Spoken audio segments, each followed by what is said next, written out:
Welcome back to the deep dive. We're just really thrilled to have you with us today as we unpack a truly fascinating stack of translated lore. Yeah, we've got narrative roadmaps, video transcripts, a whole bunch of stuff straight from the Vesper universe. Right. And our mission for this deep dive is to explore honestly, one of the most brilliant narrative shifts in the entire canon. Oh, without a doubt. It's that transition from phase 1 to phase 3, the immediate post-Ragnarok survival era. Exactly. But it turns into something just far more insidious. We're looking at a society that thinks it has just survived the ultimate apocalypse, you know? They think they've achieved absolute freedom. Yeah, only to be quietly dismantled from the inside out. Right. And to understand what's actually happening in these sources, I want you, the listener, to just imagine a scenario for a second. Okay, lay it on us. Imagine you've just spent years fighting to evict a terrible, tyrannical landlord. Like the heavy footsteps upstairs, the constant demands, the fear they're finally gone. You're throwing a massive party. Exactly. You're celebrating. You're throwing open the windows, painting the walls, thinking, the house is finally truly yours. But what you don't realize is that there's a silent, odorless gas leaking from the very foundation of the building. Wow. You're just breathing it in while you celebrate. And that is exactly where humanity finds itself in the texts we're exploring today. It really is a masterclass in subverting expectations. Because you go in anticipating this standard, story about rebuilding civilization from the ashes. Right, a typical survival story. Yeah, but instead you get a psychological thriller about the nature of subjugation. It's an incredibly dangerous kind of vulnerability because the danger is masked by relief. Masked by relief. I like that. Yeah, the text set the stage perfectly. Okay. We are starting in a completely post-Ragnarok setting. The old Norse gods, those massive towering figures who demanded endless war, they've essentially destroyed each other. They burned the world down on their way out. Exactly. But now, the lore describes it with this beautiful, haunting simplicity. The quote is, "The fire is gone, the sky is clear." And the human reaction to this is so profoundly relatable, I think, because the reaction isn't despair over the ruined world. It's pure, unadulterated relief. They're finally off the chessboard. Yes. They just return to these gentle, simple lives, building villages where ash once lay. The poetry translated in these sources, it just repeats these mantras of liberation over and over. Yeah, there's that one line. Oh, wait, yeah, you see lines like, "For the first time we are our own," and "No throne above, no fate to bind, only the rhythm of humankind." The rhythm of humankind. It is a beautiful sentiment, but it also highlights their total blindness to the new reality. Totally blind. They are so fixated on the absence of the old threat that they have completely dropped their guard, which, brings us to the sole dissenter in this entire utopia. The only being who isn't celebrating, right? The last Valkyrie. The sources sometimes refer to her as the vulva or the witness. And we should probably pause here to appreciate what a vulva actually is in this context. Yeah, please do, because it's important. She isn't just a warrior. In the old traditions, a vulva is a seeress, someone who practices seer magic, someone who can literally perceive the threads of fate. But now her whole purpose is gone. She's just wandering the frozen wastes alone, guarding the fading northern light. Right, she feels completely isolated. She realizes she doesn't belong in this new world of fragile human hearts. Her gods are dead, and she's basically a weapon without a war. But her isolation is exactly what allows her to perceive what the humans are missing, right? Exactly. Because she isn't distracted by the warmth of the hearth or, the joy of newfound freedom, her senses are still hyper-attuned. Right. The sources note that she feels I love this phrasing, a silent shift without a sound. Oh, that gives me chills. It's so eerie. She realizes that the end of the gods wasn't a true end. It was just a changing of the guard. Something significantly older than the gods, something that, quote, slipped beyond the final toll of the fire is waking up beneath the ice. Okay, I want to push back on this a little bit, though, because this is where the mechanics of the lore get really, really fascinating to me. Why is the Valkyrie the only one who notices? That's a great question. Is it purely because humans are blinded by relief? Or is there a fundamental difference in the actual architecture of this new threat compared to the old Norse gods?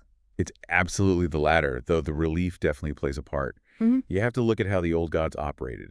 They operated from a position of vertical power. Vertical power, like from above. Right. They came from the sky, from thrones, with thunder and lightning. They conquered through overwhelming physical force and sheer terror. So if you're a human, you know exactly where to look for a threat up. Oh, wow. Yeah. But this new entity, it operates from below, it operates horizontally. It's described as a presence in the soil, in the quiet, empty spaces. So the Valkyrie notices it because she's looking down. Exactly. As a Cirrus, whose sky magic is fading, she's forced to look at the ground. She feels the shift in the bedrock, not the clouds.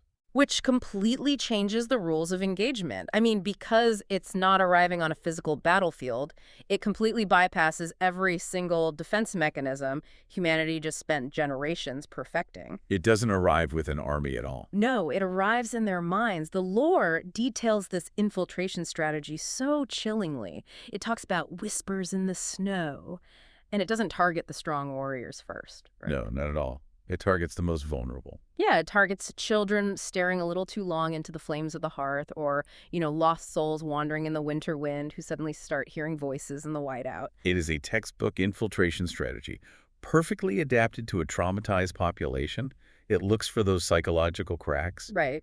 And then the lore introduces this deeply unsettling concept of the bearers.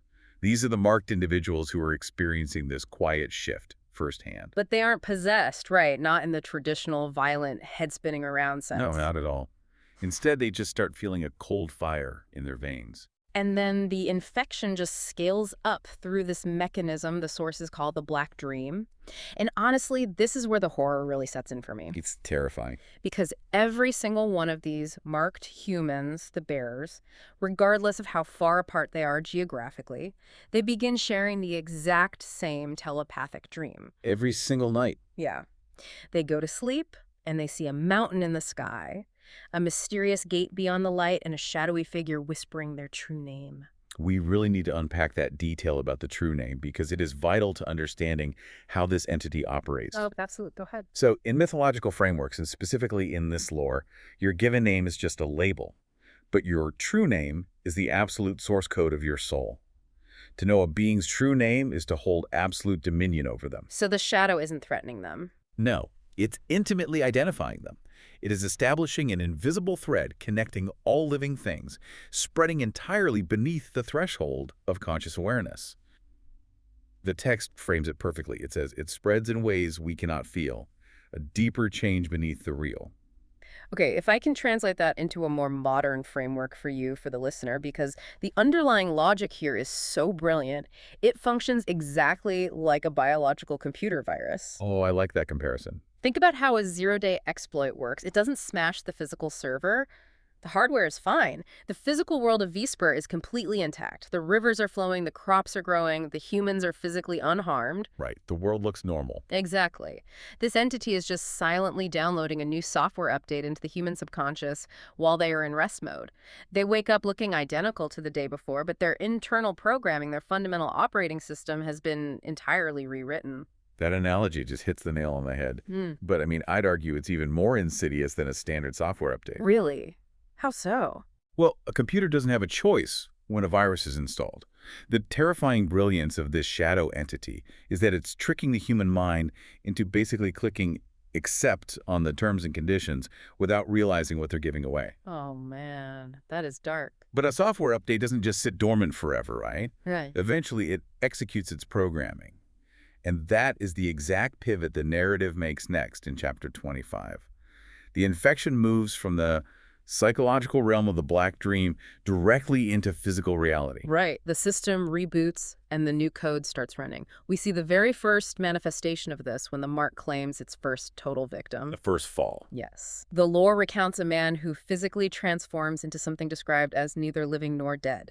He loses his name, he loses his memory, he essentially loses his humanity and becomes this empty vessel. And the Valkyrie tracks him down, but she's too late. She is. And this encounter confirms her absolute worst fear. Her weapons, her Sayer magic that was forged by the dead gods, they're completely useless. The magic has expired. She's essentially a white blood cell trying to fight a ghost. You cannot parry an internal mutation with a physical blade. Right. Once that first manifestation occurs, the escalation is incredibly rapid. We see a massive behavioral shift in the infected population. Up until now, the human instinct would be to run from the dark. Of course. But the lore introduces a figure known as the Hunter, and he represents a terrifying new paradigm. Yeah. The hunter doesn't run from the shadow. He completely embraces it. He becomes its physical agent. This is such a crucial turning point. He starts actively tracking other marked souls through the snow, not to save them, but to herd them. Like livestock. Exactly. Which begs the question, why? Why does a human being who just fought a brutal war for freedom voluntarily become a predator for a new dark entity? It comes back to the psychological exhaustion we talked about earlier. The trauma of surviving Ragnarok left humanity with this profound spiritual fatigue. Right. I'm just so tired. Exactly. The hunter embraces the shadow because the shadow offers absolute certainty. When you're terrified and exhausted, the burden of free will, the burden of constantly having to survive and make choices, it's incredibly heavy. The shadow offers to carry that weight. Wow. Which perfectly sets the stage for the most disturbing entity in this entire lore stack, the Veiled Woman. Oh, she is terrifying. Once the hunter begins hurting the mark, the shadow finally acquires a face. The Veiled Woman starts appearing in the physical frozen forests and simultaneously in the shared dreams of the bearers. But she doesn't carry a weapon. She doesn't have an army. No, her only weapon is her voice. And how she uses that voice is what makes her the ultimate instrument of subjugation. She doesn't scream or threaten them. No, she soothes them. She utilizes the terrifying power of weaponized apathy. She looks at these exhausted, traumatized people and essentially tells them, you don't have to struggle anymore. The fight is over. Surrender, and there will be absolute peace. Subjugation by consent. It is chilling because it mirrors so many historical and modern parallels where populations trade their freedom for the promise of security or convenience. Yeah, it's a tale as old as time. But I have to ask, how on earth does a society fight an enemy like this? The Valkyries trained to fight monsters that want to kill you. How do you fight a monster whose primary tactic is making the victim want to give up? That is the tragic crux of the entire narrative. You can't. Not with traditional methods. Right. Historically, the most unbreakable empires aren't the ones that keep a boot on your neck. They're the ones that convince you that your chains are a warm blanket. The Veiled Woman removes the friction of existence. She removes the pain of choice. Yes. And for a society that has only known the brutal, bloody whims of the Norse gods, that kind of nothingness looks exactly like salvation. It's the ultimate bait and switch, and it works flawlessly. This psychological conditioning by the Veiled Woman leads directly to the climax of this storyline, Chapter 28, a massive coordinated mobilization of the infected. The software update is now demanding synchronized action. Yes. The lore describes this event as the Harvest, or the Great Gathering.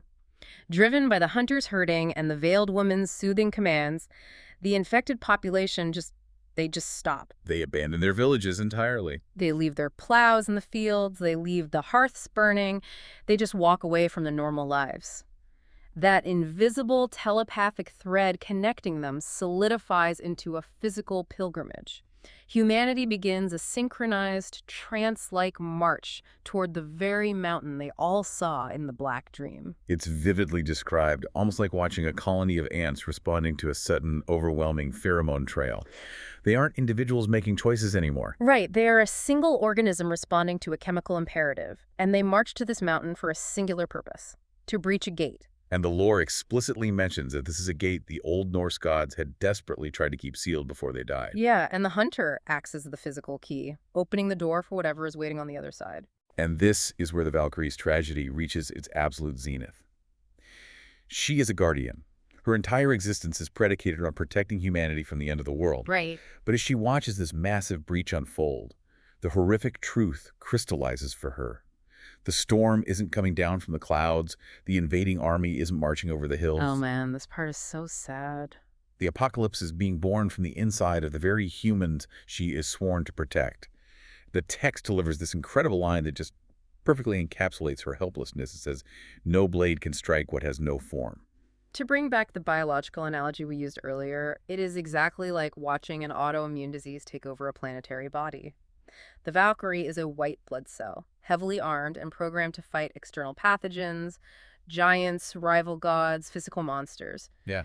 But what is she supposed to do when the body itself decides to become the disease? You can't attack the infection without killing the patient. If she slaughters the humans to stop the shadow, she destroys the very thing she's trying to save. It's an unwinnable paradox. It is the ultimate checkmate. And that realization sets the stage for the incredibly bleak conclusion of this narrative arc. They refer to it as The silent eclipse. The silent eclipse. Notice the contrast to Ragnarok. Ragnarok was loud. It was fire, earthquakes, the screaming of dying gods. Right, very cinematic. But the silent eclipse has no explosions, no meteors. It ends in symbiosis. Right, the shadow doesn't destroy the earth, it just fuses with it. It seeps into the soil and the sky. The lore states that humanity enters an eternal trance. They're completely stripped of their individual consciousness and begin acting with a single, unified hive mind. And the hunter is depicted sitting on a stone throne, cementing this completely new world order. Human individuality is just erased. Poof, gone. And they walked right into it. They orchestrated their own erasure, which honestly highlights the brilliant thematic genius of the creators behind the Vesper universe. They completely strip away the tropes of the genre. Absolutely. You assume a post-apocalyptic story is about humans surviving against external horrors with grit and makeshift weapons. Like zombies or mutants. Yeah.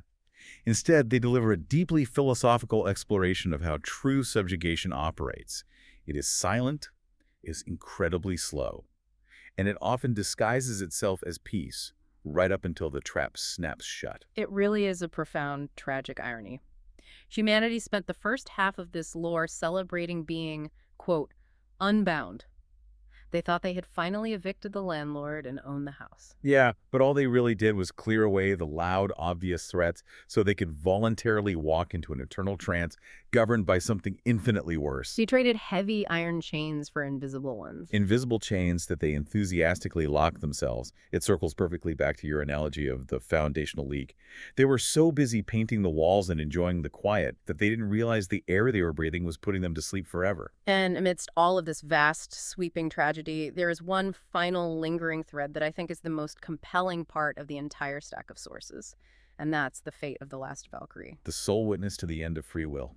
Exactly. According to the lore, when she stood there at the breach, watching the hunter open the gate, watching the veiled woman soothe humanity into an eternal sleep, and realized her weapons were entirely useless against this new paradigm, she made a profound choice. She really did. She didn't do what a typical warrior would do. She didn't charge in blindly, swinging her sword to die a glorious, bloody death in defiance. The text translates her final resolve as, "Let me find it. I will not stop what must unfold. I choose to see, I choose to know, to follow where this path will go." That requires an unimaginable amount of discipline. For a warrior whose entire identity is forged in combat, to actively lay down her sword and accept that her era, her methods, her very understanding of the universe are over. Yeah. To actively choose observation and understanding over futile, self-destructive violence.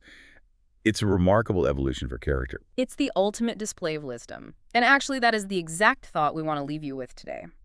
We've spent this deep dive exploring a fictional universe, but the psychological mechanisms here are incredibly real. Think about your own life or the rapid changes happening in the society we live in right now. Yeah, it's a very relevant question. If you were suddenly faced with a massive paradigm shift, a change so fundamental and overwhelming that it made all your previous skills, all your carefully sharpened tools, and all your deeply held beliefs completely obsolete, what would your instinct be? Would you have the wisdom and the courage of the last Valkyrie to lay down your sword, quiet your ego, and simply observe and learn from the new reality? Or would you destroy yourself trying to fight a war that has already ended?